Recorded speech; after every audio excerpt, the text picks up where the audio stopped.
நம்ம பாத்திரம் கழுவ உபயோகப்படுத்துகிற ஸ்பாஞ்ச் ஸ்க்ரப், மெட்டல் ஸ்க்ரப்லலாம் அதிக அளவில் கிருமிகள் உருவாகும்னு சொல்கிறாங்க. அதுக்காக தினம் ஒரு புது ஸ்க்ரப் மாற்ற முடியாதுல்ல. தேங்காய் நார் யூஸ் பண்ணலாம். ஆனால் தேங்காய் நாரும் நம்ம தினம் தினம் மாற்றிட்டு இருக்கணும். அது மட்டும் இல்லாமல் தேங்காய் நார் கொஞ்சம் கொஞ்சமாக பிஞ்சு சிங்கில் அடைப்பு ஏற்படுத்தவும் வாய்ப்பு இருக்குது. அதுக்கு பதில் நம்ம யூஸ் பண்ணுற ஸ்க்ரப்பை சுத்தமாக வச்சுக்க முயற்சி பண்ணலாம்.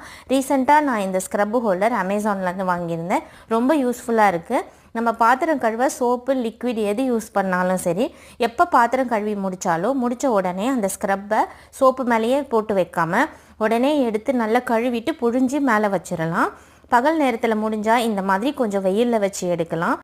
அதே மாதிரி நைட்லேயும் பாத்திரம் கழுவி முடிச்சுட்டு ஸ்க்ரப்பை கொஞ்சம் நேரம் சுடு தண்ணியில் டிப் பண்ணி வச்சுட்டு அதை எடுத்து புழிஞ்சு வச்சிடலாம். பாத்திரம் கழுவ முடியலன்னா கூட ஸ்க்ரப்பு மட்டுமாவது நம்ம க்ளீன் பண்ணி வச்சுறது நல்லது. சுடு தண்ணியும் சிங்கில் ஊற்றி விட்டால் சிங்க் ஸ்மெல் வராமல் அடைப்பு இல்லாமல் சுத்தமாக இருக்கும்.